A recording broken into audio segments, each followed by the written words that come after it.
Why do you still do it? Why are you still out here? Well, it goes back to the destiny thing. I made a bargain with it, a long time ago, and I'm holding up my end. What was your bargain? To get where I am now. Should I ask who you made the bargain with?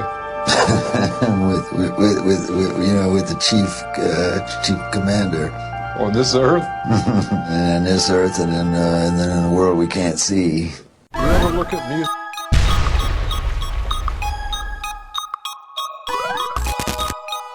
Biggest rumor though now, that I sold my soul to Satan.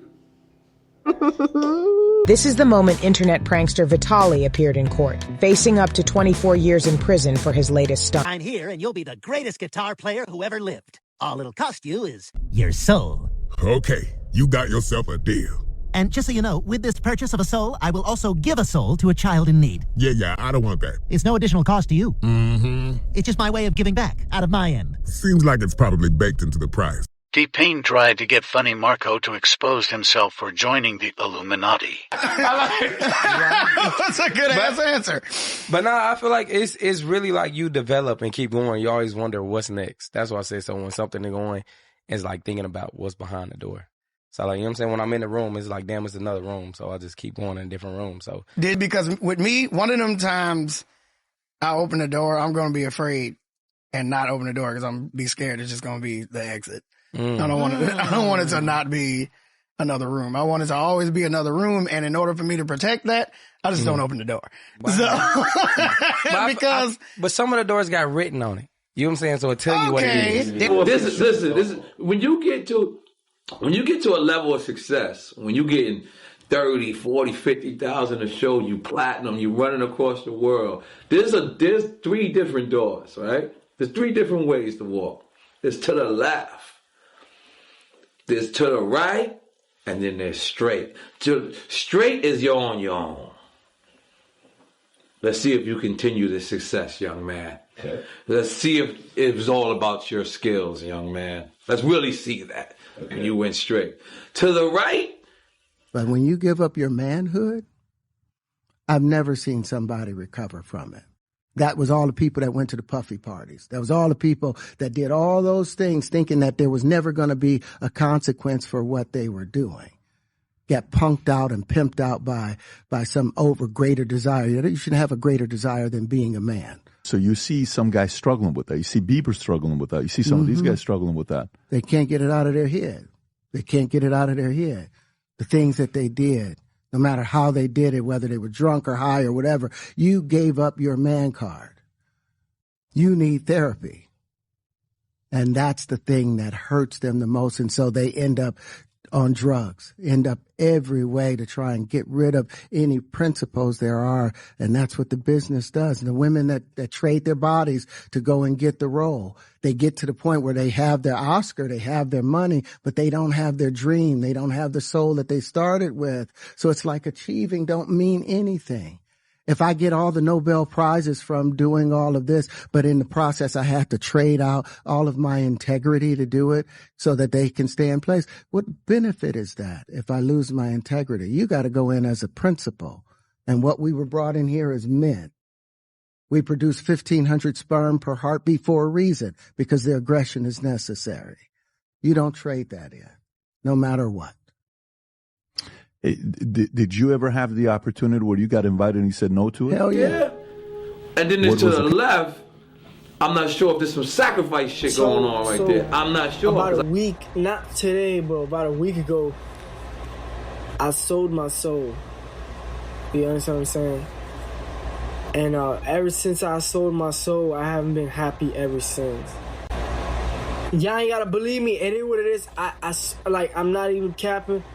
It's because, listen, I had to do it, you understand what I'm saying? Because, like, I had to do it because I was trying to make it, like, you feel me? Like, and as of when I was, selling my soul,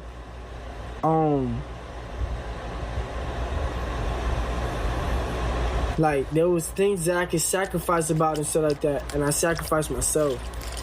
I could have sacrificed anybody, but when you sell your soul, you gotta sacrifice someone that you really love, and I sacrificed myself and stuff like that. You know what I'm saying? The demon asked me, "Are you sure you want to sacrifice yourself? You sacrifice someone that you love?" I said, "Nah." But when you sell your soul, you feel me? You gotta. It's not how people say it is. You really gotta. Like, you really gotta pick. You understand what I'm saying? And you get anything you want. You get to be rich. You get to have fortune. You get to have everything you ever wanted. You feel me? I got offered twice. I've been offered twice. First time I didn't take it. And when you don't sell your soul, you gotta do it original. You gotta do it authentic. And I feel like it was too hard. This man in this next clip is a rapper that goes by the name of Noriega. He's the same man we saw in the previous clip talking about the Doors, except this time, it seems that he's a bit nervous to answer the questions. Notice how he doesn't make any eye contact and barely speaks on the subject. It's almost as if he had a visitor who politely asked him to keep his mouth shut. I was approached. I was where a person asked me, "Yo, such and such," and I was just like, "Nah," like, you know, such and such. Like, what do like, you mean, yo, right? you know, because at the end of the day, you probably make it to where you make it on your own, right? But a lot of people will offer you something to sustain that on the way. And I, at that moment, this was, I don't know if it was that person or if this was a whole entity that came with it. Mm-hmm. But I was offered something and I just wasn't with it. Mm-hmm. But when they said, "Good luck, young man, you're on your own." And I never went platinum since. Wait, so what did they offer you? They were just like, you know, you walk this way or you come this way, and that's weird. Did they ask about like sacrifices and stuff? Nah, I didn't go that far. Like I was just like, all right, cool, I'm gonna go this way, and that was their exact words. What impact did they sell you on? Did they say, "Hey, we can do such and such and such"? Nah, they didn't. It wasn't like that. I wasn't really allowed. If that was the case, it really wasn't allowed. Or maybe I was bugging. I don't know. You know what I'm saying? Yeah. The thing about it was, I did never go platinum again. Fast forward in time, it looks like these two gentlemen were called in. If you pay close attention, you could see the gentleman on the right, co-host of the $1 Million Worth of Game podcast, Gilly the Kid, with a facial expression almost as if he's going to have to sacrifice something very close to him in order to get to that next level. Remember me? Remember me? Hey, what's up, son? I ain't seen you for a while, baby. I'm Asian, man. Not kidding. I gotta have some help. I want to renegotiate the contract, my contract. Check with the judge. Atil is your soul for fame and fortune. Did not deliver. Yes. Yeah. But the aging process didn't address it. And when did you figure that out? Well, I'll tell you. I can't do the split no more.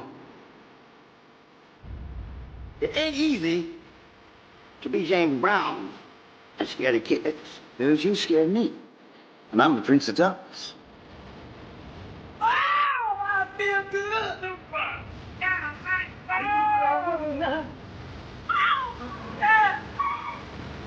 Which explains my visit.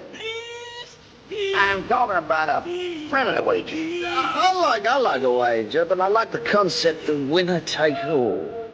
What are you proposing? Another soul for another 50 years. That wanted to be a part of the rap game so bad, man. He looked like he would kill his mama to get a hit record. Rick Ross signed this guy on YouTube. And when Rick Ross signed that dude, man, as wicked as Rick Ross is, now you know Rick Ross is wicked as hell. He did not want to sign that brother. When that dude signed that contract with Rick Ross and Jamaica hit it right on the point, he looked at that that contract, man, he just shook his head. But you can see in his eyes, he just had a look where all bets are off, like, God damn, another brother gone. You see what I'm saying? But them demons got to be fed, man. He has to do it. He has to feed the demons, meaning he got to find people who's vulnerable and dumb enough to want to sell their soul. Once you get into the sodomite world of Hollywood, you have to keep initiating. This artist talks about how he had to sacrifice his own brother. For him to, go unexpectedly, and then I go number one, and then I take off after that. Like the way I took out, it's just crazy, And you really lost him the same day you hit number Swear one? to God, the same time, it was Baby on Baby. It went like number one. Okay. It was like number 7 or something like that. And then I had got the phone call. I got the phone, I call him, halfway asleep. He bro, Dad, bro, he dead, he died. I'm like, what? I set up in my bed. I'm like, what?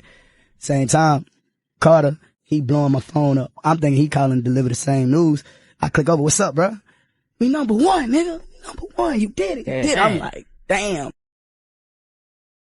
I just lost my sister last year from overdose in September, right before the Cozy tapes. I lost James from overdosing from my last album before that. I don't know, man, every time I put out an album, or every time I'm about to release an album, for some fucking strange reason, man, you know what I'm saying?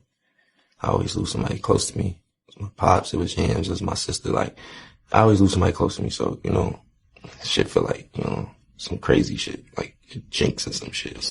Imagery. We saw Doja Cat showing the one-eye symbolism, riding the beast Baphomet, and flirting with the Reaper. She even showed herself in the bottomless pits, appearing as a demon. The video was obviously depicting Doja Cat's fall from grace, as the video starts with her fall from the sky, all the way to a burning end. Doja was openly showing that she knew how it's all going to end. She wanted the world, and she's showing she had no issues with selling her soul for it. Her latest video continues this demonic scarlet theme, as she takes it to a whole new level. This video starts with a shot of a haunted looking house as it switches to a scene of a TV displaying static. I have spoken about this imagery before, and we have seen it in a lot of other music videos.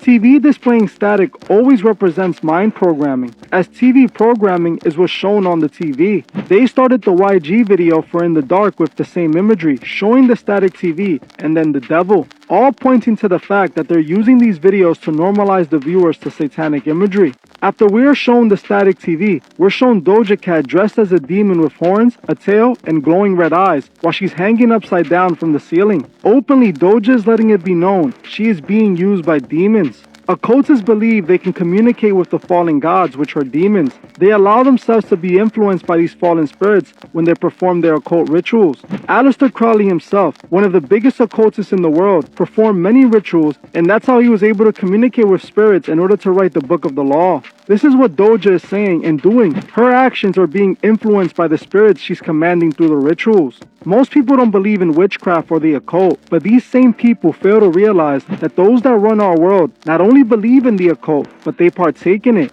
The Freemasons are occultists. They perform rituals and ceremonial magic. They perform rituals in their lodges every single day. The Freemasons also run our world, from presidents to judges, law enforcement, and even the celebrities. They all took the oath. The ones that truly... This is Crap, a British hip-hop duo from London, England. Conan came out to tell a story he never told before about signing his first record deal. And then when we're sitting down with the lawyer's like, sign it. Sign it. Don't matter what it is, just sign it, because they're not signing the one. Just take the check, take the money, just sign it. Like, it was a bit pressure-ish, and I'm like, why is he like pressuring me like that? Like, I didn't really like that. And I'll be honest, I've never told this story before, and I feel like I'm just gonna say it, because I feel like you should know. Anyway, before we signed the deal, I was a bit off on it, and because the pressure was a bit much, it was like, sign it. And I remember speaking to my old manager, right? And no, if I'm lying, I'm flying. He's phoned me, and we're in the studio, and I put him on loudspeaker, old manager, and he's like, yeah, like, what are you lot thinking about the deal? We're like, yeah, we want to sign it, but we want to wait and see what happens. And like, on God, Shams, yeah, his voice changed in like a demon's voice. Sign the deal, sign it now, sign it. I got so shook, I threw my phone on the floor. If I'm lying, I'm flying. Wallahi. His voice just changed into like a gremlin. And all he kept saying is, sign the deal, sign the deal, sign the deal. And I'm like, what the fuck? So I picked up the phone and I phoned back my manager, like, yo, bro, like, what happened to your voice, bro? He's like, what are you talking about? He's like, bro, your voice changed, bro. He's like, what are you talking about? ended up signing the deal anyway. But So who was like this deal made with? Like, what was this deal? If you want to dig a little bit deeper into that, because I'm a bit confused by that comment. It's just that if I say too much, then things can just get worse. If I say too much, things can just get worse for me. Okay. So I'd like to not say too much, but it was with the other side. It was with the black magic side, if you want to call it The devil. Maybe, yeah. Okay. Live with it? You have to live with it, exactly. So Did you feel throughout this process though that at one point you thought, should I give up magic? Have you ever thought that? Well, you can't do that because. Have you thought it? Of course, I've thought it, but I can't do that anymore because what I've got myself into, you can't get yourself out of. Okay. Because when you do, you die. So if you stop magic, you think that's the end? That's the end for me. Like, because of what I've got myself into it's scary. Like, it is genuinely scary. So the trouble is, when you play with the devil, he doesn't play fair. He'll give you everything you want, all the drugs you want, all the women you want, all the promises and all the power you want. And when he's done with you, he'll kick the legs out from under you. And that's why you hear rock stars sometimes say, I sold my soul to the devil. Mm-hmm. Because once you make that trade, he'll give you what you want. But people need to understand that the devil is not sharing his kingdom with anyone. He's selfish and hateful, and his personality is that of hate and violence. Did you say so guarded within your career? This is what I did. I said, no, I'm good. Thank you. No, thank you. Okay, so sometimes that doesn't translate as far as what you are allowed to have, what you have access to. You will be blackballed. You will be talked about. You will be shitted on. You will be rumored about. But you have to stand strong on what you don't care for. It's not that serious to me, you know, if I have to sell my soul. And people will still try to manipulate, you know, the perception of you regardless. But as long as you can go to bed at night and look in the mirror and be happy and say, thank God, you know, I've been kept. I'm still solid on who I am as a person. So what you in for, brother? Eternity. Ooh, that's a long time. You must have did some really bad shit. Yeah. I sold my soul. Hope you got something good for it. Matter of fact, I got nothing for it. Well, that's a really bad deal if you ask me. Well, I'm not asking you.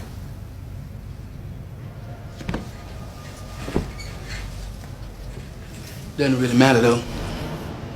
Can't sell your soul anyway. Oh, really? Why do you say that? It doesn't really belong to you in the first place. No way, no how. So who does it belong to? Belongs to God. That universal spirit that animates and binds all things in existence. Devil gonna try to confuse you. But that's a gig. But in the end, you're gonna see clear to who and what you are and what you're here to do. Now, you're gonna make some mistakes along the way, everybody does. But if you just open up your heart and open up your mind, you get it. Who are you?